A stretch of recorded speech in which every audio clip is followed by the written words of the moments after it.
నమస్కారం. లక్ష్మి చెప్పే కథలకు స్వాగతం. వీణులతో వీక్షించటానికి సిద్ధం కండి. ప్రియ సఖులు, ఇప్పుడు మనం ప్రముఖ రచయిత్రి శ్రీమతి ఇంద్రగంటి జానకి బాలగారు రచించిన నిజానికి అబద్ధానికి మధ్య ధారావాహిక నుండి రెండవ భాగం వినేద్దామండి. 2 రోజులుగా సుమ గురించి ఇంట్లో అందరూ కబుర్లు చెప్పుకున్నా సీరియస్గా ఎవరు ఏమీ మాట్లాడుకోలేదు. తర్వాత ఎవరి పనుల్లో వారు పడిపోయారు, ఒక్క వాసు తప్ప. వాసుకి మాత్రం నిరంతరం సుమ ఆలోచనలే, ఆమె రూపమే అతన్ని వెంటాడుతోంది. తన మనసులోని బాధ ఎవరూ పట్టించుకోవటం లేదని అప్పుడప్పుడు ఉక్రోషంగా కూడా ఉంటుంది. సుమ పేరున అందరికీ ఉత్తరాలు రాసింది క్షేమ సమాచారాలతో. వాసుకు రాసిన ఉత్తరాల్లో మాత్రం తండ్రి ఆఫీస్ అడ్రస్ ఇచ్చింది. వాసు అలజడి మరీ ఎక్కువైంది. తను ఆమెకు జవాబు రాయాలా వద్దా అనే మీమాంసలో పడిపోయాడు. ఆ సాయంత్రం జగదీష్ వస్తూనే, వాసు వెంకట్రావు గారు ఉత్తరం రాశారు, 4 రోజుల్లో వస్తున్నట్లు అని చాలా మామూలుగా చెప్పాడు. వాసు గుండెల్లో రాయి పడింది. ఆ వెంకట్రావు గారు ఎందుకు వస్తున్నారో తెలుసు. తను ఎలాంటి చిక్కుల్లో పడబోతున్నాడో అతనికి అర్థమైంది. ఎలాగైనా అన్నయ్యతో ఈ విషయం త్వరగా మాట్లాడాలనుకున్నాడు. సుమ ఇంటికి రావటంతోనే 20 రోజుల తర్వాత వచ్చిన కూతుర్ని కొరకొరలాడుతూ చూసింది కామేశ్వరి. విషయాలు మరీ దాచడం ఇష్టం లేని విశ్వనాథ్ సుమ వెళ్ళగానే భార్యకు అసలు సంగతి చెప్పాడు. భర్త మీద కామేశ్వరి తాడెత్తున ఎగిరింది. ఇప్పుడు కూతురు ఇంట్లో అడుగు పెట్టగానే సణుగుడు మొదలుపెట్టిన కామేశ్వరి స్వరం అంతకంతకి పెరిగిపోసాగింది. మీకెందుకు ఆ దౌర్భాగ్యుల మీద అంత దయ అంటూ ఎత్తి పొడిచింది. నీకు అర్థం కావటం లేదు కానీ కామేశ్వరి, బంధుత్వాల విలువ మరికొంతకాలం గడిచాక తెలుస్తుంది. పోగొట్టుకున్నవి మళ్ళీ రమ్మంటే రావు అన్నాడు విశ్వనాథ్. కామేశ్వరి గయ్యమల్లేచింది ఆ మాటలకు. నాకు ఆ బాంధవ్యాలు వద్దు, ప్రేమలు వద్దు, వాళ్ళ విషయాలు తలుచుకుంటేనే వెర్రెత్తిపోతుంది నాకు అంటూ ఊగిపోయింది. నువ్వే విషయాలు తలుచుకుని ఎవరిని ద్వేషించాల్సిన పని లేదు. ఇందులో ఎవరూ దేనికి బాధ్యులు కారు అన్నాడు భార్యను సముదాయించే ధోరణిలో. అవునో కాదో నాకు తెలియదు, నాకు అనవసరం. నాకు వాళ్ళని చూస్తేనే చిరాగ్గా ఉంటుంది. వాళ్ళ తప్పేమీ లేకపోవచ్చు, కానీ వాళ్ళని నేను చూడలేను, భరించలేను. ఏం నాకు వాళ్ళతో ఉండకపోతే గడవదా? అసలు ఆ ఛాయలేవి ఇటువైపు పడాల్సిన పని లేదు, ఖచ్చితంగా తేల్చేసింది. విశ్వనాథ్ మాట్లాడలేదు. అతనికి వాసు మీద ఎంతో అభిమానం. జగదీష్తో ఎప్పుడూ కాంటాక్ట్లోనే ఉన్నాడు ఎన్నాళ్ళు. అయినా కామేశ్వరికి ఆ సంగతి చెప్పడు. విశాలాక్షికి జగదీష్ కూడా చెప్పడు. గొడవలు ఇష్టం లేని ఈ మగవాళ్ళిద్దరూ ఆడవాళ్ళ దగ్గర ఈ విషయం దాచారు. ఇప్పుడు విశ్వనాథ్ బాధపడ్డాడు. తను అనవసరంగా సుమని హైదరాబాద్కు పంపి కోరి మరీ గొడవ తెచ్చుకున్నానా అని విలవెల్లాడాడు. ఆ రోజంతా కామేశ్వరి సుమతో మాట్లాడలేదు. ఏం చేయాలో తోచక సుమ దిగులుగా అయిపోయింది. హైదరాబాద్ నుండి తెచ్చుకున్న ఆనందం క్షణంలో హరించుకుపోయింది. కొండంత అలజడి మాత్రం మనసులో నిండిపోయింది. దుఃఖం ఆగింది కాదు. అసలు ఏమీ వినకుండానే ఒక అవగాహనకు వచ్చేసి సాధిస్తున్న తల్లి మీద సుమకి భలే కోపం వచ్చింది. వెంటనే విశాలాక్షి అత్తయ్య గుర్తొచ్చింది. అత్తయ్యను ఎంత అడిగినా అమ్మ గురించి ఒక్క మాట చెప్పలేదు. కానీ ఇక్కడ తన తల్లి వాళ్ళని గురించి మాట్లాడుతున్న విధానం చూస్తూ ఉంటే తన మనసు తూట్లు పడుతోంది. విశ్వనాథ్ మాత్రం కూతుర్ని పిలిచి బాధపడొద్దని నెమ్మదిగా చెప్పి ఆఫీస్కి వెళ్ళాడు. తండ్రి మాటల వలన సుమ కొంచెం ధైర్యం తెచ్చుకుంది. సెంటర్కి వెళ్దామని బయలుదేరింది. అలాగే ఓ 2 రోజులు ముభావంగా ముక్తసరి సంభాషణలతో గడిచాయి. 3వ రోజు తల్లి, సాయంత్రం వెందలాడిరా, మన ఇంటికి గెస్టులు వస్తున్నారు, వాళ్ళకి నువ్వే అటెండ్ అవ్వాలి అంది. మాటలు అవే అయినా వాటి వెనుక మరెన్నో అర్థాలు స్ఫురించాయి సుమకి. అంతా గందరగోళంగా ఉంది. నిన్ననే వాసుకి ఒక క్షేమ సమాచార లేఖ రాసింది. వాసు ఈ సమస్యను ఛేదించడానికి వస్తాడనే నమ్మకమే ఉంది. అసలు ఎందుకు ఈ కక్షలు కార్పణ్యాలు అర్థం కావటం లేదు. అయితే తానేం చెయ్యాలో సుమ నిర్ణయించుకోలేకపోయింది. నిరాశ నిస్సత్తువ ఆమెను ఆవహించాయి. ప్రతిఘటించే శక్తిని క్రమంగా కోల్పోతున్నట్లు అనిపించింది. అమ్మ చెప్పినట్లు వినేద్దామని ఓ క్షణం అనిపించి మరుక్షణమే మనసంతా గుబులు వ్యాపించి కళ్ళల్లో నీరు ఊరటం మొదలైంది. తను జీవితంతో రాజీ పడలేనేమో అనిపించింది. తీరా 3 ముళ్ళు పడ్డాక తను నిగ్రహించుకోలేకపోతే ఆ తర్వాత మరి అసహ్యంగా రభసయ్యే అవకాశం ఉంది. అది ఊహిస్తేనే భయంతో ఆమె వణికిపోతోంది. అసలు ఈ పెళ్ళి అనే దానికి దూరంగా పారిపోవాలనిపిస్తోంది. తన ఊరు నుంచి వచ్చాక తండ్రితో ఏ విషయాలు మాట్లాడలేదు. చూచాయిగానైనా అసలు విషయం చెప్పలేదు. అంతలోనే కొంప మీదకి తీసుకొచ్చింది అమ్మ. సుమ నెమ్మదిగా బయలుదేరి సెంటర్కి వెళ్ళి తండ్రికి ఫోన్ చేసింది. విశ్వనాథ్ కూతుర్ని ఓదార్చి తన వెంటనే అక్కడికి వస్తున్నట్లు చెప్పాడు. తండ్రి కోసం ఎదురు చూస్తూ కూర్చుంటే తల్లి వచ్చేటప్పుడు గోడకో కుర్చీకో చెప్పినట్లు చెప్పిన మాటలు గుర్తొచ్చాయి. ఈ పూట వెళ్ళినా మధ్యాహ్నం రానని చెప్పిరా, చెమటలు ఓడుతూ వాళ్ళ ఎదుటి కూర్చోవటం మర్యాదగా ఉండదు అంది తల్లి. సుమ మాట్లాడలేదు. పెళ్లి మాట ఎత్తకుండానే అన్నీ గ్రహించేస్తుంది. అక్కడ మాత్రం పెట్టాడు దేవుడు తెలివి. అయినా ఆ మాత్రం జ్ఞానం ఉండద్దు. అయ్యో అమ్మకి ఇష్టం లేదే, మనం ఆ మాత్రం వెళ్ళి రాసుకు పూసుకున్నది ఏముంది అని తెలియొద్దు అంది మళ్ళీ. సుమ సన్నగా విషాదంగా నవ్వుకుంది. అమ్మ అంతగా సడగవలసిన పని లేదు. ఏది సూటిగా మృదువుగా చెప్పదు. తను అనుకున్నట్లుగా ఎదుటివారు గ్రహించి చెయ్యాలి అంతే. ఇంతలో కారాగిన శబ్దం వినిపించింది. విశ్వనాథ్ కారు దిగుతూనే కూతుర్ని చూస్తూ, ఏమ్మా సుమా, ఏం జరిగింది, ఎందుకు అలా ఉన్నావు అన్నాడు. తండ్రి అలా మృదువుగా పలకరించేసరికి ఎక్కడో దాగి ఉన్న బేలతనం బిలబిలమని కన్నీరే జారింది. ఛా, ఏమిటిది చిన్నపిల్లలాగా, ఏమైంది, నడు కారులో ఎక్కువ మాట్లాడుకుందాం అన్నాడు. సుమ చటుక్కున్న కళ్ళ నీళ్లు తుడిచేసుకుని తండ్రి పక్కన కారులో కూర్చుంది. ఏమిటలా ఉన్నావు, నాకు ఒక 10 నిమిషాలు మాత్రమే సమయం ఉంది. నువ్వు 2 ముక్కల్లో చెప్పేయి, నిన్ను మళ్ళీ ఇంటి దగ్గర దించి నేను వెళ్తాను అన్నాడు. నాన్న, మీకెన్నో చెప్పాలనుకున్నాను, కానీ ఏమీ చెప్పలేదు. ఇప్పుడు ఈ 10 నిమిషాల్లో ఏమీ చెప్పలేననిపిస్తోంది అంది నెమ్మదిగా తలొంచుకుని. అలాగంటే ఎలాగమ్మా, నువ్వు 2 మాటలు చెప్పినా నేను నిన్ను పూర్తిగా అర్థం చేసుకోగలను. కుడి చెయ్యి స్టీరింగ్ మీద ఉన్న ఎడం చేత్తో కూతురి భుజం తట్టాడు ఆయన. సుమ ఒక్క క్షణం ఆగి, ఈరోజు అమ్మ పెళ్లి చూపులు లాంటివేదో అరేంజ్ చేసినట్టుంది, నాకు ఇప్పుడే ఇష్టం లేదు నాన్న అంది. నెమ్మదిగా నవ్వాడు. అమ్మ నీకు ఇచ్చిన గడువు అయిపోయింది. అమ్మ మాట అంటే మాటే తిరుగు ఉండదు, నీకు తెలుసుగా. అయినా ఇప్పుడు అందుకే అమ్మకు నేను చెప్పలేను నాన్న, మీరు అడ్డుపడి ఇది ఆపొచ్చుగా గారంగా తండ్రి వైపు చూస్తూ అంది. ఈసారి విశ్వనాథ్ కాస్త గట్టిగానే నవ్వాడు. అమ్మ నేను చెప్తే వింటుందన్న నీ నమ్మకం నాకు ఆనందంగానే ఉంది, కానీ అసలు నీకున్న అభ్యంతరం ఏమిటో సూటిగా చెప్పు అన్నాడు. సుమ మరేమీ చెప్పలేకపోయింది. తండ్రి వంక జాలిగా చూసింది. అతను నవ్వి, అమ్ములు ప్రతిదానికి అలా కంగారు పడితే ఎలా, ధైర్యంగా ఉండాలి అన్నాడు.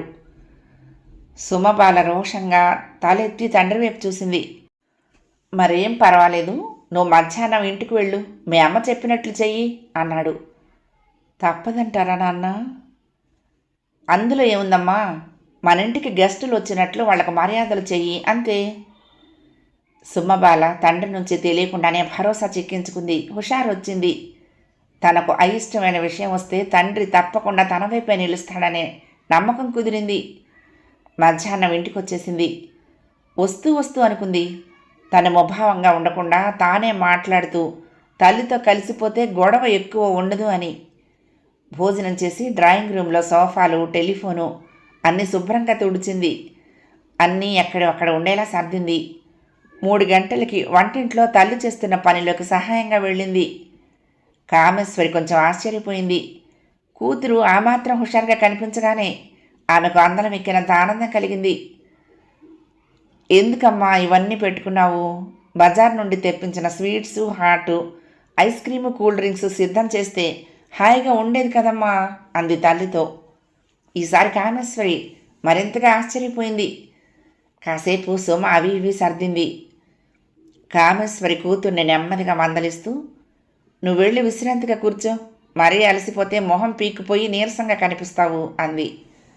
సుమ నవ్వుకుంటూ ఇల్లంతా కలిగి తిరిగి నీట్గా ఉండేట్లు చూసింది. ఇంటి ముందు గులాబీలు వాడి కొన్ని సగం రాలిపోయి ఉంటే అవన్నీ తెంపేసి మొత్తం ఒకసారి చుట్టపెట్టి వచ్చేసింది. పైకి అన్ని పనులు చకచకా చేసుకుని పోతున్నా అంతరంగం ఆలోచనలతో నిండిపోయి ఉంది.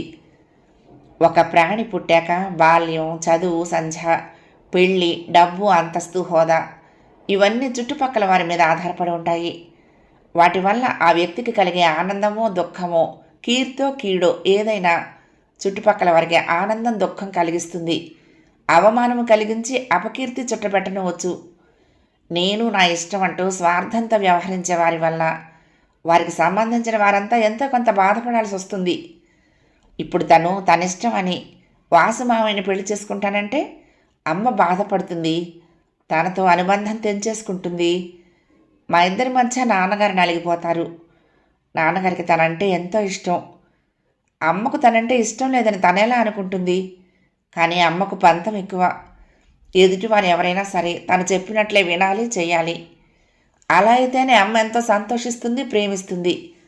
ఏదైనా తేడా వస్తే మాత్రం సర్దుకుని మామూలుగా ఉండలేదు. కానీ నాన్న అలా కాదు. తన ఇష్టాలని, మనోవాంఛలని ఎక్కువ ఆదరిస్తారు. కక్ష సాధించినట్టు మాట్లాడరు. అందుకే ఆయనతో ఏదైనా చెప్పుకోవాలనిపిస్తుంది. ఇంతవరకు అమ్మ చెప్పినట్లు వింటూనే వచ్చింది తను.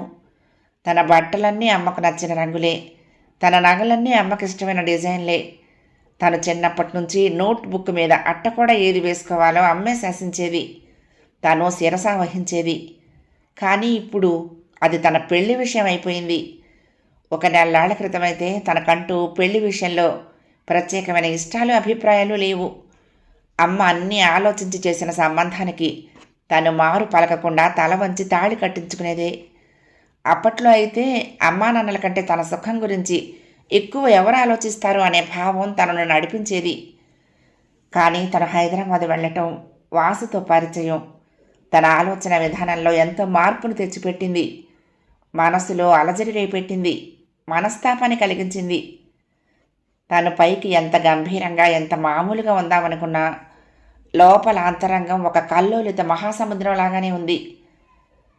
సరిగ్గా 4 గంటలకు టెలిఫోన్ మోగింది. కామేశ్వరి ఫోన్ అందుకుంది. తల్లి ముఖంలో వచ్చే మార్పుల వల్ల ఆమెకు ఇష్టం లేని విషయం ఏదో వింటోందని గ్రహించింది సుమ.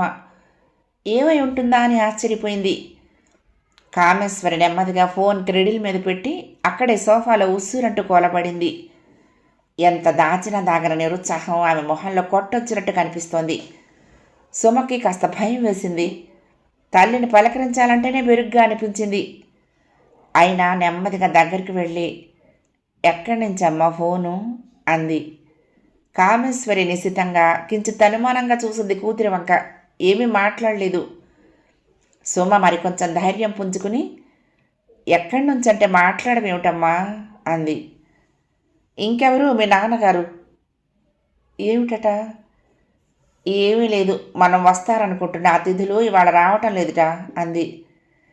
ఎందుకనమ్మా అంది సుమ. ఏదో తెలియని ఆనందం మనసును ఒక్క ఊపు ఊపేసినా అది బయటపడకుండా మాట్లాడింది. ఏమో వాళ్ళెవరికో హార్ట్ అటాక్ వచ్చిందిట అంది. అయ్యో అంది సుమ. కామేశ్వరి లేచి వంటింట్లోకి వెళ్ళి చేస్తున్నవి త్వరగా ముగించి అన్నీ సర్దేసి స్నానం చేసి తన గదిలోకి వెళ్ళి పడుకుంది. సుమ కాఫీ కలిపి తన ఒక కప్పు తీసుకుని తల్లికి గదిలోకి తీసుకువెళ్ళింది. అక్కడ తల్లి కేవలం అలా ఇంటి కప్పు వైపు చూస్తూ పడుకోవటం సుమకు విడ్డూరంగా అనిపించింది. తల్లి పక్కనే కూర్చుంది. చేతిలోని కప్పు అందుకుని ప్రేమగా కూతురి ముంగురులు సవరించింది కామేశ్వరి. ఎందుకమ్మా అంత డల్గా అయిపోయావు అంది సుమ. కామేశ్వరి పరీక్షగా కూతురి వంక చూసి, ఆ వస్తానన్న గెస్టులు ఎవరో నీకు తెలుసా అంది. సుమ తలంచుకుని చీర కుచ్చెళ్ళు సవరించుకుంటూ, బహుశా పెళ్లివారు కావచ్చు అంది. అవును, అందుకే నాకు నిరుత్సాహమైంది. సుమ సున్నితంగా నవ్వింది. భలే అమ్మవమ్మ నువ్వు, ఉంటే నాకుండాలి నిరుత్సాహం, నీకెందుకు అని ఖాళీ చేసిన కప్పులు 2 తీసుకుని లోపలికి వెళ్ళిపోయింది. వెళ్ళిపోతున్న కూతురు నవ్వుతోందని వెనక నుంచే కనిపెట్టిన కామేశ్వరి ఆశ్చర్యపోయింది. అసలు ఈ పిల్లని ఎలా అర్థం చేసుకోవాలి? నానా రాద్ధాంతం చేస్తుందనుకుని తను భయపడితే చల్లగా తేల్చింది అని విశ్రాంతిగా నిట్టూర్చింది. వెంటనే కామేశ్వరి పక్క నుంచి లేచింది. తనకు తనే చెప్పుకుంటున్నట్లు, ఇందులో కొంప మునిగింది ఉంది, ఈవేళ కాకపోతే రేపు వస్తారు అనుకుంది. అప్పుడే గుమ్మం దగ్గరకు వచ్చిన సుమ అందుకుంది. అంతే కదా, అలాగే ధీమాగా ఉండాలి. నువ్వు మంచి చీర కట్టుకో, నాన్నగారు వచ్చిన వెంటనే అలా బీచ్కి వెళ్దాం, ఈలోగా నేను డ్రెస్ చేసుకుంటాను అంది. కూతురి మాటలతో ఉత్సాహాన్ని పుంజుకుంది కామేశ్వరి. సుమకి మాత్రం చాలా రిలీఫ్గా ఉంది. తనకి ఏ విధమైన ఆందోళన కలగకుండా ఈ గండం గడిచింది. దీని వెనుక నాన్నగారి ప్రమేయం ఉందా అని ఒక్క క్షణం అనిపించినా తనకు అలాంటి ఊహ వచ్చినట్లు కూడా తల్లి గ్రహించకూడదని గట్టిగా అనుకుంది. విశాలాక్షి జగదీష్కి కాఫీ అందిస్తూ నెమ్మదిగా చెప్పింది. మా ఆఖరి పిన్ని ఉత్తరం రాసింది. ఆమె కూతురు మందాకిని ఎంఎస్సీ చేసిందిట. మన వాసుకు చేసుకుంటే బాగుంటుందని. మీ వీలు తెలియచేస్తే తనే బయలుదేరొస్తానని రాసింది. జగదీష్ కాఫీ నెమ్మదిగా చప్పరిస్తూ అన్నాడు. వాసునడుగు, వాడి అభిప్రాయం కూడా తెలుసుకుని చూడొచ్చు అన్నాడు. అతని మాటలు పూర్తవుతూ ఉండగానే వచ్చాడు వాసు. ఏమిటన్నయ్యా అంటూ. అదేరా, మీ వదినకు వేలు విడిచిన చెల్లెలు ఓ అమ్మాయి ఉందిట. ఆమె నిన్ను పెళ్ళాడాలని ఉవ్విళ్ళూరుతోందిట అన్నాడు కాస్త గంభీరంగాను కొంత హాస్యంగాను. వేలు విడిచినా వద్దు, కాలు విరిగినా వద్దు. వదిన నాకు అలాంటి గొడవలు ఏం పెట్టద్దు, అలాంటివేం తెచ్చి పట్టకు ఇప్పుడు అన్నాడు. భలేవాడివే వాసు, అసలు పెళ్ళే చేసుకోవా ఏంటి అంది విశాల. చేసుకోను వదిన, ప్రస్తుతం నాకు అలాంటి ఆలోచనలే లేవు. పైగా చాలా విసుగ్గా ఉంది అన్నాడు. మరే పాపం, విసుగ్గానే ఉంటుంది పెళ్ళవ్వకపోతే అంటూ వాసు నెత్తి మీద సున్నితంగా తట్టి లోపలికి వెళ్ళిపోయింది విశాల. వాసు గుండె జల్లుమంది. ఆడపిల్లలా సిగ్గుపడ్డాడు. ఏదో తన అంతరంగంలోని విషయాన్ని వదిలి కనిపెట్టేసినట్లు తికమక పడ్డాడు. తను అక్కడే మరి కాసేపు ఉంటే తన ముఖంలోని భావాలు అన్నయ్య కూడా చదివేస్తాడని అక్కడి నుంచి కదిలాడు. వాసు అన్నగారి పిలుపు విని అనుకున్నంత అయిందని నెమ్మదిగా వెనక్కు తిరిగి ఏంటన్నయ్యా అన్నాడు. ఇలారా కూర్చో అన్నాడు జగదీష్. అన్నను చూస్తే వాసుకు తండ్రి లాంటి భావంతో కొంచెం భయము బెరుకు కలుగుతూ ఉంటాయి. నిశ్శబ్దంగా అన్నగారి ఎదురుగా కూర్చున్నాడు. వాసు, నువ్వు వదిన మాటలు పూర్తిగా తీసిపారేకు. నీకిప్పుడు పెళ్లి చేయాలనుకోవటం సహజం. నీకు తగిన చక్కటి పిల్ల దొరకాలంటే కొంచెం ప్రయత్నం చేయాలి. వద్దు వద్దు అనుకుంటూ కూర్చుంటే మంచివాళ్ళు, మనకి కావలసిన వాళ్ళు దాటిపోతారు అన్నాడు. వాసు ఆశ్చర్యపోయాడు. అన్నయ్య ఈ విషయం ఇంత సీరియస్గా మాట్లాడటంతో అతని గుండె దడదడలాడింది. అన్నగారు ఇలా మాట్లాడటం ఇదే మొదటిసారి. తన చదువు గురించి కానీ మరే అలవాట్ల గురించి కానీ అన్నయ్య ఎప్పుడూ ఏమీ చెప్పలేదు. ఆ అవసరం రాలేదు. అన్ని క్లాసులు మెరిట్లో వస్తూ ఎంటెక్ చేసి ఇంజనీర్గా ఎదిగి స్వశక్తితో ఉద్యోగంలో స్థిరపడిన తమ్ముడిని చూస్తే జగదీష్కి విశాలాక్షికి ఎంతో గర్వంగా ఉంటుంది. వాసు తమ వాడని చెప్పుకోవటానికి వారెంతో గర్వపడతారు. ఎప్పుడైనా వాసుకు సలహా ఇవ్వాల్సి వచ్చినా విషయం కొంచెం వేళాకోళంతా కలిపి ఊరికే స్ఫురించేలా చెప్తాడు జగదీష్. అంతేగాని సీరియస్గా ఏదీ సాగలాగడు. ఏంరా మాట్లాడవు అన్న మాటలకు వాసు ఉలిక్కిపడ్డాడు.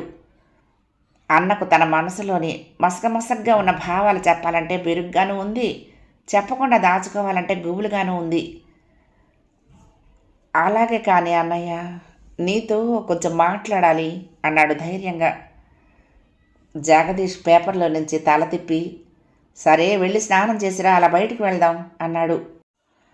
తను చెప్పబోయేదానికి ఏ విధమైన ఆశ్చర్యం ప్రకటించకుండా అన్నయ్య అలా అనటం వాసుకెంతో రిలీఫ్గా అనిపించింది. కారు నెమ్మదిగా సాగుతుంది. వాసు డ్రైవింగ్ చేస్తున్నాడు. ఎండా లేదు, వాన లేదు.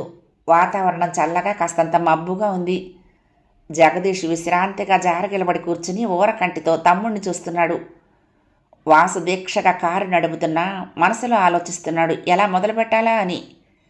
అన్నయ్యని చూస్తే ఇదేమీ పట్టినట్లు లేడు. హాయిగా చల్లగాలిని అనుభవిస్తూ ప్రకృతి దృశ్యాలు చూస్తున్నాడు. తనేదైనా చెప్తే విందాము, లేకపోతే మానేద్దాము అన్నట్లుంది అన్న ధోరణి. తన ఆతృతే కానీ అన్నయ్యకి ఏమీ లేదన్న ఊహ అతనిలో ఉక్రోషం పెంచింది. ఎలా మొదలు పెట్టాలా అన్న సందిగ్ధ స్థితిలో ఉన్న తనని మరొకసారి ఏంటి సంగతి అని అన్నయ్య ప్రేమగా అడిగితేనే అని బాధ కలిగింది. ఇంతలోనే అన్నయ్య అడగకపోతే తనేం చెప్పకూడదనే పంతం కూడా కలిగింది. జగదీష్ వాసును జాగ్రత్తగా గమనించడం మొదలుపెట్టాడు. ఏదో చెప్తానని బయలుదేరదీశాడు, కానీ నిశ్శబ్దమే రాజ్యం చేస్తోంది. నిజానికి వాసు చెప్పదలుచుకున్నది మూడొంతులు తను గ్రహించేశాడు. కానీ వాసు ముఖతానే అతనేం చెప్పదలుచుకున్నాడో అది తనకు తెలియాలి. ఇలాంటి విషయాల్లో ఊహించడం జగదీష్కి ఇష్టం ఉండదు. ఒకదానికి మరొకటి అనుకునే ప్రమాదం ఉంటుందనేది అతని భయం. అందుకే వాసు చెప్పదలుచుకున్నది అతనే చెప్పాలని ఆశిస్తున్నాడు. వాసు స్వతహాగా చాలా మెత్తని స్వభావం కలవాడు. ఎదుటి వాళ్ళు కష్టపెట్టుకుంటారంటే తన మనసులోని మాట కూడా చెప్పలేని మొహమాటస్తుడు. నిజంగా ఇంత సున్నితంగా మగపిల్లలు ఉండరేమో అనిపిస్తుంది. ఇలా ఎవరి ఆలోచనల్లో వారు ఉండిపోగా కారు గండిపేట వైపు పరుగు పెడుతోంది. చివరికి నిశ్శబ్దాన్ని భంగపరుస్తూ, జగదీషే, ఎక్కడికి వెళ్తున్నాం ఇప్పుడు అన్నాడు. ఫలానా చోటికని కాదు, అలా వెళ్ళగలిగినంత దూరం వెళ్తూ మాట్లాడుకుందామని చెప్పాడు వాసు. ఓకే, పెట్రోల్ బాగా ఉందో లేదో చూసుకున్నావా? ఫుల్గా ఉందన్నా. సరే, మరి ఇంక మొదలుపెట్టు అన్నాడు జగదీష్. మళ్ళీ వాసుకు సమస్య మొదలైంది, ఎలా మొదలు పెట్టాలా అని.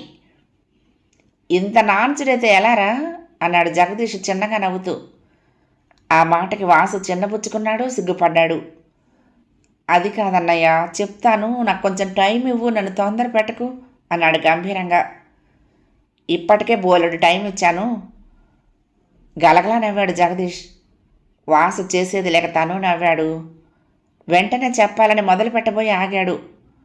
జగదీష్ తమ్ముడికేసి పరిశీలనగా చూసి, ఒకసారి కారాపు అన్నాడు. వాసు నెమ్మదిగా పక్కకు తీసి కారాపాడు. నువ్వు చెప్దామనుకుంటున్నది నేను చెప్పనా అన్నాడు జగదీష్. చెప్పు చూద్దాం అన్నాడు వాసు. అలా అనటంతో అతనికి ఒక వెసులుబాటు కనపడింది. అన్న ఏదో చెప్తాడు, అది కాదని తను అసలు విషయం చెప్పడానికి కొంచెం ధైర్యం చిక్కుతుందని ఆశ. నువ్వు సుమ గురించి నాకేదో చెప్దాం అనుకుంటున్నావు కదూ అన్నాడు జగదీష్. వాసు గతుక్కుమన్నాడు. అన్నయ్య గ్రహించేశాడని ఆశ్చర్యపడ్డాడు. తనెక్కువ చెప్పనవసరం లేకుండానే విషయం తేలిపోతుందని ఆనందం కలిగింది. ఏది ఏమైనా తను మాత్రం చాలా నిక్కచ్చిగా ఉండాలనే దృఢ నిర్ణయానికి వచ్చాడు. ఏమిటి, నేను పొరపాటు అన్నానా అడిగాడు జగదీష్. లేదన్నయ్య, నువ్వు కరెక్ట్గా చెప్పావు. నేను సుమ గురించి చెప్దామనే వచ్చాను. ఎందుకో ఎప్పుడు ఎవరిని చూసినా కలగనంత ఆత్మీయత సుమ విషయంలో నాకు కలిగింది. కానీ నాకెంత ఆలోచించినా మన కుటుంబాల మధ్య ఉన్న అగాధానికి కారణం అర్థం కావటం లేదు. వదినను 1-2 సార్లు కదిపి చూశాను. ఆమె కూడా నాకేం చెప్పలేకపోయింది. నేను సుమని పెళ్లి చేసుకోవటం అనేది దుస్సాధ్యమైన విషయం అంటావా అన్నాడు. జగదీష్ రెప్ప వేయకుండా తమ్ముడి వైపు చూస్తూ ఉండిపోయాడు. వాసు ఎంతో నెమ్మదిగా, గంభీరంగా, స్పష్టంగా చెప్పిన విధానానికి అతడు ముగ్ధుడయ్యాడు. తమ్ముడి కళ్ళలోకి పరీక్షగా చూస్తే అది అతను తొందరపడుతూ తీసుకున్న నిర్ణయం కాదని, చాలా లోతుగా ఆలోచించుకుని మరీ నిర్ణయం చేసుకున్న విషయమని తెలుస్తోంది.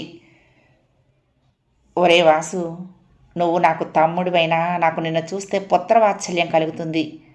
బహుశా దానికి కారణం మన ఇద్దరి మధ్య ఉన్న వయసు తేడా. నువ్వు నా చేతుల మీదుగా పెరగటం కావచ్చు. అందుకే నీ మంచి కోరి ఏది చెప్పడానికైనా నేను జంకను. నువ్వు సుమని పెళ్లి చేసుకోవాలని అంత దృఢంగా అనుకుంటే ఎంతో కొంత అశాంతిని నువ్వు ఎదుర్కోక తప్పదు. నేను వదిన పూర్తిగా నీ వైపు నిలబడగలమని కూడా చెప్పలేను అని ఆగాడు.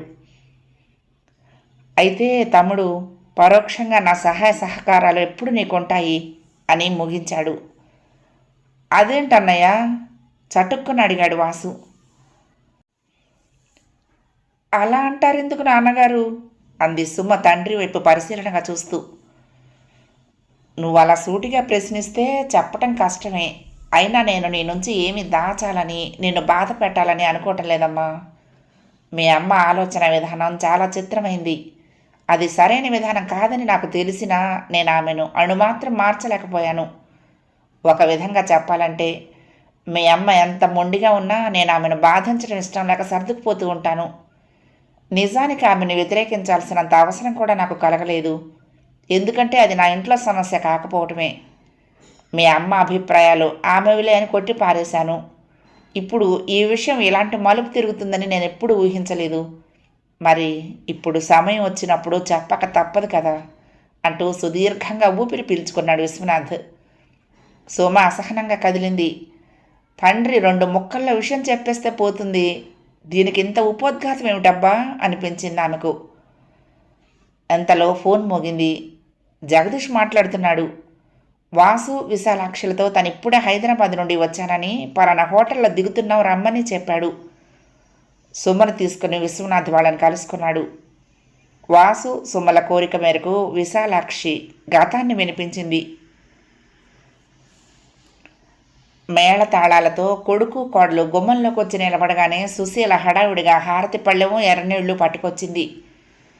కొత్త పెళ్లి కూతురుగా విశాలాక్షి ఆ ఇంట్లో కుడికాలు మోపుతున్న ఆ క్షణంలో తొలిసారిగా అత్తగారిని చూసి కించిత్తు ఆశ్చర్యపోయింది. పల్చగా తెల్లగా చెంపకు చేరడేసే కళ్ళతో ధగధగలాడిపోతూ కనిపిస్తున్న సుశీల తనకు అత్తగారంటే ఎలాగో అనిపించింది. సుశీల హారతి ఇచ్చి ఇద్దరిని ఆప్యాయంగా ఆహ్వానిస్తూ ఉంటే 2 ఏళ్ల పసివాడు వచ్చి ఆమె కాళ్లకు చుట్టుపోవటం చూసి మరీ ఆశ్చర్యపోయింది. అప్పుడే 15 ఏళ్లు నుండి 16లో పడింది విశాలాక్షి. అంతలోనే జగదీశ్వరరావుతో పెళ్ళైపోయింది. మెట్రిక్ పాస్ అయిన ఉత్సాహంతో పైకి చదువుతానని కాస్త హఠం చేసిన తల్లిదండ్రుల బోధలకు త్వరలోనే లొంగిపోయి పెళ్లి ఒప్పుకుంది విశాల. అయితే పెళ్ళైన మర్నాటి నుండే భర్త అనురాగంతో ఆమె పూర్తిగా ఆనందంలో మునిగిపోయింది. కాలేజీ చదువుల గురించి పూర్తిగా మర్చిపోయింది. జగదీష్ చదివింది ఇంజనీరింగ్ అయినా చక్కని సాహిత్యాభిలాష, పుస్తక పఠనం మీద మక్కువ ఉన్నవాడు కావటంతో అతను ఆమెకు మరింత ఉత్సాహాన్ని పంచిచ్చాడు. అందమైనదే కాక తెలివైన భార్య దొరికిందని అతను మురిసిపోయాడు. తను ఎన్నో చెప్పాడు, మరెన్నో చదివించాడు. చాలా తక్కువ సమయంలోనే వాళ్ళిద్దరూ మంచి మిత్రులైపోయారు. ఆ మైత్రి రోజు రోజుకి ఒకరినొకరు మరింతగా పెనవేసుకునేలా చేసింది. పెళ్ళైన 3 నెలలకు అత్తగారింటికి కాపురానికి వస్తున్న విశాలాక్షిని చూసి అంతా విస్తుపోయారు. ఆమె కళ్ళ నీళ్ళైనా పెట్టకుండా కళ్ళకళ్ళలాడుతూ అత్తగారింట్లో అడుగుపెట్టింది. అయితే అలా అడుగుపెట్టిన మర్నాటికే ఊపిరి సలపనట్లు అనిపించింది ఆమెకక్కడ. ఇల్లంతా విషాదంగా మబ్బు పట్టిన ఆకాశంలా గుబులు గూడు కట్టుకుపోయిన మనసులా అనిపించింది. ఎంచి చూస్తే కారణమేమీ కనిపించలేదు. అందంగా నిండుగా ఉండే అత్తగారి ముఖంలో కళ్ళ లేదు. కళ్ళ నిండా నీళ్ళు నీడలు. మామగారి ఇంట్లో అడుగు పెడుతూ ఉంటే పెరట్లో పూసిన పువ్వులు సహితం ముడుచుకుపోతున్నట్లు అనిపించింది. ఎవరు హాయిగా నవ్వుతూ తుళ్ళుతూ ఉన్నట్లుగా ఉండరు. ఎవరి పనులు వారివి, ఎవరి ధ్యానాలు వారివి, ఎవరి పుస్తకాలు వారివి. ఒకరితో మరొకరు ఎక్కువగా మాట్లాడినట్లే కనిపించరు. తనతో ఏకాంతంలో జగదీష్ చూపించే ఉత్సాహం, సరదా, మాటకారితనం అన్నీ పగలు ఇంట్లో తిరిగేటప్పుడు ఏమైపోతాయా అని విశాలాక్షి ఎప్పుడూ అనుకునేది. ఆ ఇంట్లో మరింత ఉత్సాహంగా అందరూ ఉండాలని, ఉంటే బాగుంటుందని అనుకునేది విశాలాక్షి. 2 ఏళ్ల వాసు మాత్రం బిక్కుబిక్కుమంటూ వచ్చిరాని మాటలతో అప్పుడప్పుడు తన దగ్గరకు వస్తూ ఉంటే ఆ క్షణాలే విశాలాక్షికి ఎంతో బాగుండేవి. జగదీష్ పుట్టిన సుమారు 20 ఏళ్ల తర్వాత 40వ పడిలోకి వచ్చిన తరుణంలో పుట్టిన వాసు అత్తగారికి కొడుకులా కూడా అనిపించడు. అలా అని మనవళ్లాగా కూడా అనిపించడు. వయసు చిన్నదైన విశాలాక్షి చాలా తెలివైంది, చురుకైంది. ఆమెది పెద్ద మనసు. అలాంటి విశాలాక్షికి ఆ పసివాడిలో ఏదో దయనీయమైన పరిస్థితి కనిపించింది. అయితే ఆ ఊహకి ఒక రూపం లేదు, సాక్ష్యమూ లేదు. అయినా ప్రేమతో దగ్గరకు తీసింది వాసుని. వాడి బుగ్గలు మెత్తగా దూదిపింజల్లా ఉండేవి. బాదుషాలు చేయటానికి పెరుగు వెన్న వేసి మెత్తగా పిసికి కలిపిన మైదా పిండిలా ఉండేవి వాడి బుగ్గలని విశాలాక్షి నవ్వుకునేది. వాసు విశాలాక్షి దగ్గర బాగా మాలిమయ్యాడు. ఎప్పుడు కొంగు పట్టుకుని తిరగటం మొదలుపెట్టాడు. తీర్చిదిద్దినట్లుండేవాడి ముఖ కవళికలు విశాలాక్షికి ముచ్చటగా ఉండేవి. ఓ రోజు వాసును చూస్తే మరీ ముద్దొచ్చి అత్తగారితో అంది, ఎలాగైనా వాసు కనుముక్కు తీరు బాగుంటుంది, మంచి అందగాడవుతాడు అని. ఈ మాటలు విని సుశీల గడగడ వణికిపోయింది. భయంగా చుట్టూ కలిగి చూసింది. అత్తగారు అంతగా ఎందుకు భయపడుతున్నారో విశాలాక్షికి అర్థం కాలేదు. ఆలస్యంగా కాని వయసులో పుట్టడం వలన ఆ పిల్లాడి మీద తల్లిదండ్రులకు మోజు లేదని మాత్రం గ్రహించగలిగింది. ఆ రోజు మధ్యాహ్నం చాలా ఎండగా ఉంది. అన్నం తినేసి మంచం మీద పడుకుని పుస్తకం పట్టుకుంది విశాలాక్షి. కానీ కొద్ది నిమిషాల్లోనే పుస్తకం మంచం కింద పడిపోయి నిద్రలోకి జారుకుంది. ఎంతసేపు అలా నిద్రపోయిందో ఆమెకు తెలియలేదు. ఉలిక్కిపడి లేచేసరికి నిశ్శబ్దంగా ఉన్న ఇంట్లో ఎక్కడో సన్నగా ఎవరో ఘర్షణ పడుతున్నట్లు వినిపించింది. నెమ్మదిగా లేచి మండువాలోకి వచ్చింది. మామగారి గొంతు వినిపిస్తోంది ఆయన గదిలో నుంచి. ఈ దరిద్రుణ్ణి నా కంట పడకుండా చూడలేకపోతే చంపి పోగులు పెట్టి విసిరేస్తాను అంటున్నాడు ఆయన. విశాలాక్షి 2 అడుగులు వేయటం, మామగారి గుమ్మంలో నుంచి వాసు ఒక్క తూపుతో విసురుగా బయటపడటం జరిగిపోయింది. ఒక్క క్షణం తేడాతో ఆమె అతన్ని ఒడుపుగా పట్టుకోలేకపోవడంతో వాడి తల అక్కడున్న స్తంభానికి కొట్టుకుంది. వాడు కెవ్వున అరిచాడు. విశాలాక్షి 2 అంగలు వేసి వాడిని అందుకోపోయింది. కానీ అంతలోనే సుశీల మెరుపులా వచ్చి పిల్లాడిని ఎత్తుకుని పడమటింటి వైపు వెళ్ళిపోయింది. విశాలాక్షి కొయ్యబారిపోయి 2 నిమిషాలు అలాగే నిలబడిపోయింది. అంతలోనే తేరుకుని నోరెండిపోయే దాహం వేస్తూ ఉంటే వంటింట్లోకి వెళ్లే ధైర్యం చాలక దొడ్లో నూతి దగ్గరికి వెళ్ళింది. నీళ్లు తోడుకుని ముఖం కడుక్కుంది. అవే తాగింది. చల్లగా ఉన్నాయి. కొంచెం ఉపశమనం కలిగినట్లుగా అనిపించింది. ఓ పావుగంట అలాగే నూతి గట్టు మీద కూర్చుంది. గుండెల్లో సన్నని భయం, మంట, ఏమిటో తెలియని గాభరా బయలుదేరింది. జగదీష్ త్వరగా వచ్చేస్తే బావుండునని ఎన్నిసార్లు అనుకుంది. నెమ్మదిగా వంటింట్లోకి తొంగి చూసింది. అక్కడ కనిపించిన దృశ్యం ఆమెను కలచివేసింది. చిరుచాప మీద అత్తగారు పడుకునుంది. ఆమె డొక్కలో దూరి వాసు ఇంకా వెక్కిళ్ల మధ్య సన్నగా ఏడుస్తున్నాడు. తడితో వాడి నుదుటి మించి కట్టుంది. అది నిద్ర కాదు, నీరసము కాదు, ఆమె జీవోత్సవం మాదిరిగా ఉంది. వాసు చుట్టూ ఆమె చేతులు పెనవేసుకుని ఉన్నాయి. ఆ చేతుల వేళ్లు కదలకుండా వాడి వీపు నిమురుతున్నాయి. బాగా పరీక్షగా చూస్తే దుఃఖాతిశయంతో ఆమె గుండెలు గుట్టుగా ఎగిసిపడుతున్నాయని తెలుస్తోంది. ఆమె పడుకున్న తీరు శోకాన్ని పోతపోసినట్టుంది. విశాలాక్షి క్షణం స్థాణువులా నిలబడిపోయింది. తానిక్కడికి వచ్చి అదంతా గమనించినట్లు అత్తగారు గ్రహిస్తే పరిస్థితి బాగుండదని చడి చప్పుడు కాకుండా అక్కడి నుండి కదిలి తమ గదిలోకి వచ్చింది. అయితే మనిషి కదిలి వచ్చినా మనసు అక్కడే ఉండిపోయింది. తను వెళ్ళి ఆమెను ఓదార్చాలని ఎంతగా అనిపించినా ధైర్యం చాలింది కాదు. ఆలోచనలు ఆమె బుర్ర నిండా రొద చేయటం మొదలుపెట్టాయి. ఈ ఇంట్లో ఏదో ఘోరమైన రహస్యం దాగుంది. అది తెలిస్తే గానీ తనేమీ యోచించలేదు. అది తెలిస్తేనే ఎవరైనా ఈ వాతావరణాన్ని అర్థం చేసుకోగలరు, చేతనైతే మార్చగలరు. అయితే తను ఎవరిని అడిగి తెలుసుకోగలగాలి? భర్తనే అడగాలి, లేదంటే ఆడబిడ్డ కామేశ్వరి చెప్పాలి. కామేశ్వరి పెళ్లికి వచ్చి హడావుడిగా వెళ్ళిపోయింది. విశాలాక్షి జగదీష్ కోసం ఎదురు చూడటం మొదలుపెట్టింది. ఈరోజు ఎలాగైనా అడిగి తెలుసుకోవాలనుకుంది. పని మనిషి వచ్చినట్లయి లేచి వెళ్ళింది. అప్పటికే అత్తగారు లేచి గిన్నెలు సవరించడం కనిపించింది. వాసు అమాయకంగా ఆదమరిచి చాప మీద పడుకొని నిద్రపోతున్నాడు. ఆ క్షణంలో వాణ్ణి చూసిన విశాలాక్షికి ఏడుపు ఆగలేదు. 2వ భాగం సమాప్తం. ప్రియ సఖులు, ఈ కథ మీకు నచ్చితే తప్పకుండా లైక్ చేయండి, షేర్ చేయండి, కామెంట్ చేయండి, సబ్స్క్రైబ్ చేసుకుని నన్ను ఎంకరేజ్ చేయండి. ఉంటానండి. ప్రేమతో లక్ష్మి, కృష్ణాతీరం, దుర్గమ్మ సన్నిధానం. నమస్తే.